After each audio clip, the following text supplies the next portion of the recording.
At first, I pushed the lever forward ever so slightly. And the laboratory grew faint around me.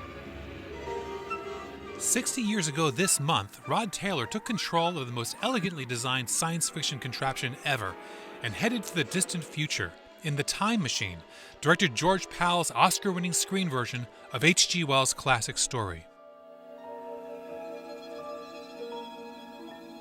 From the earliest days of film, directors have been in love with time travel. Ripping pages from the calendar or pushing ahead through it could be outrageously funny, strange things are afoot at the Circle K, disturbingly scary, and hauntingly thought-provoking. Without time, we don't exist. I'm Bill Newcott, and here's our minute-by-minute look at time travel in the movies, from movies for the rest of us. Do you read me, kid? Now, even the most rabid time travel fanatic knows in his heart of hearts that zipping back and forth through history is just plain impossible. But that hasn't kept generations of scriptwriters from doing their best to explain in exquisite detail far-out technologies that just might beat the clock. No, Mr. Stern, we accidentally discovered a wormhole. Coupled with a temporal displacement field generated by the time vehicle. The Earth has aged nearly 700 years since we left it. While we've aged hardly at all. Sometimes movies bristle with exotic machinery that physically transports characters from the present day to the past and future, utilizing gizmos that you just have to see to believe.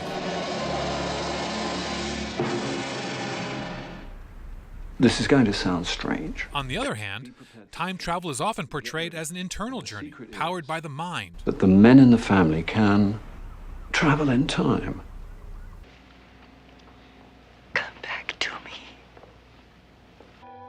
And sometimes powered by the spirit. Luckily, most often movies don't even bother to explain how the shackles of time have been shattered. Just take Superman's word for it that he can somehow turn back time by flying really fast around the world. And accept that a little boy can be swept up with a crew of time-warping bandits. Jolly good. Well, what's your name? Kit. You're going to sleep now, Billy. And believe that a man can find himself skipping randomly among the pivotal moments of his life.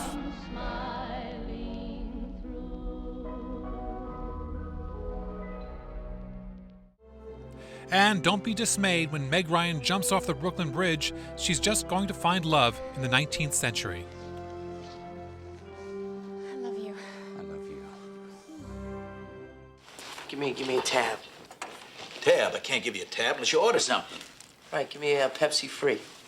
You want a Pepsi, pal? You're gonna pay for it. Time travel movies are the ultimate fish-out-of-water stories. What year is this? This is the year of our Lord, 528. Transported to the Middle Ages, Bing Crosby makes everyone think he's a wizard with a simple wooden match. Presto! Imagine what I could do with a tree.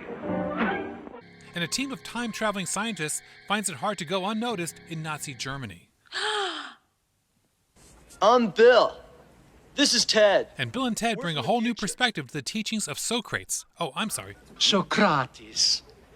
All we are is dust in the wind, dude. Great Scott! Ah, but then there's that nasty paradox. The danger that by traveling to the past, you might accidentally change history. I foresee two possibilities. One, coming face to face with herself 30 years older would put her into shock and she'd simply pass out. Or two, the encounter could create a time paradox, the results of which could cause a chain reaction that would unravel the very fabric of the space-time continuum and destroy the entire universe. Granted, that's a worst-case scenario. But the guys in Hot Tub Time Machine, well, they're more confused than anything else. Best of all, movie time travel gives us a chance to fix history. This is the captain. The storm has had some effect on time. Like, what if a nuclear-powered aircraft carrier were somehow transported to Hawaii just before the attack on Pearl Harbor? Before most of you were born. What Navy is this, for Pete's sake? Or what if Christopher Columbus needed a time traveler, played by Fred McMurray, for instance, to convince his crew to stay the course? There's trouble you're brewing, you should be undoing. You fellows don't get the idea. The future you're failing if you don't keep sailing the Nina, the Pinta, the Santa Maria. Commander Uhura. And what if the Star Trek crew had to come back to our time to save the whales? To find our destination. I think we'll find what we're looking for at the Station Institute in Sausalito.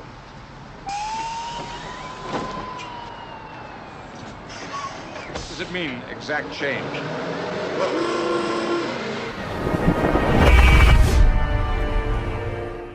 Finally, sometimes movie time travel is simply an excuse to blow our minds. Nearly 60 years after George Pal's Time Machine, writer-director Luc Besson sent Scarlett Johansson on the most startling backward time trip in movie history, watching from an office chair as the centuries and eons retreat around her in Times Square.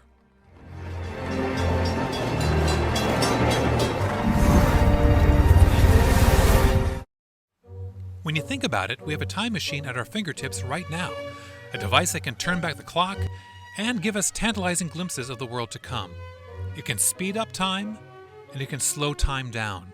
It even transcends time, launching us into dimensions where the passage of a millennium is of no more consequence than the fall of a leaf.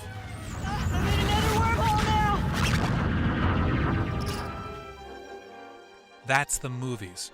And after you've boiled any movie down to its essential elements, you'll find one universal constant. It's about time. I'm Bill Newcott.